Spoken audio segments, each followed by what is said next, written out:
God is neither the author nor the approver of sin, and yet sinful actions take place. How does God's providence relate to the fact of sin? While there is mystery in this relationship, there are truths we can know with certainty. Our confession begins addressing this question in paragraph 4, with reminding us that God's power, wisdom, and goodness are manifested in all works of providence, including the fall and sinful actions. An example of this from the scriptures would be the events surrounding Joseph. Joseph was sold into slavery by his brothers, a sinful action that brought grief and pain. But notice how God's attributes are displayed in this. First, his wisdom. His wisdom is displayed in Joseph's ability to interpret dreams, which is understood to have come from God. God's power is displayed in taking a slave and raising him up to be Pharaoh's right-hand man. God's goodness is displayed in his preserving the lives of his chosen people along with those of the Egyptians.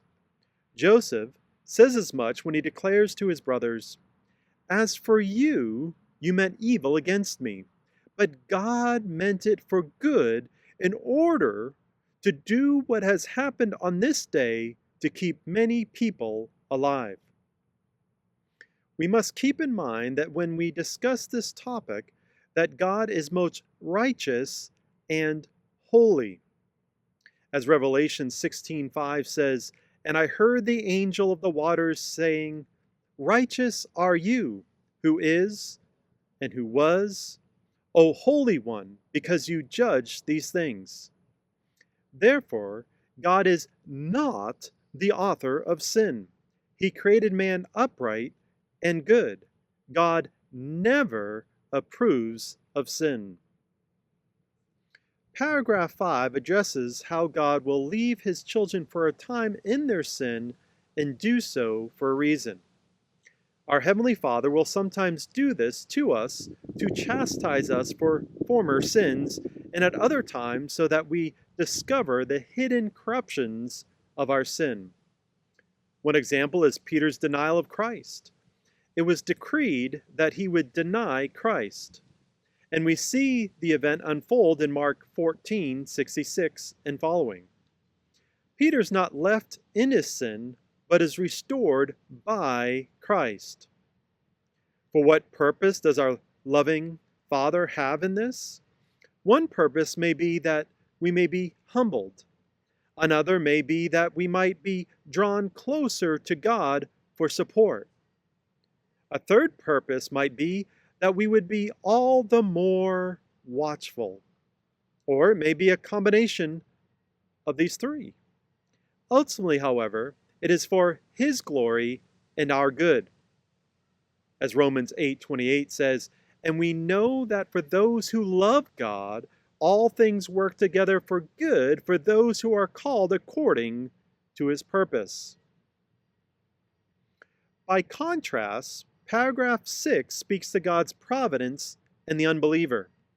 God addresses the sins of the ungodly by righteously judging them by blinding their minds and hardening their hearts. Hear what the scriptures say, "And just as they did not see fit to acknowledge God, God gave them over to an unfit mind, to do those things which are not proper, just as it is written, God gave them a spirit of stupor, eyes to see not, and ears to hear not, down to this very day." The way this blinding and hardening unfolds is twofold. First, He withholds His grace, the very grace that would open up the eyes and hearts. He takes away the gifts they have.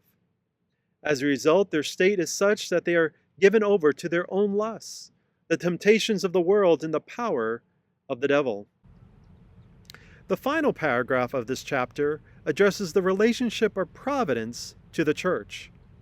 Who is the special focus of God's care and providence? The church, the bride of Christ. In God's providence, He takes care of His church. All this happens for her good. As the providence of God does in general reach to all creatures, so after a more special manner it takes care of his church, and disposes of all things to the good thereof.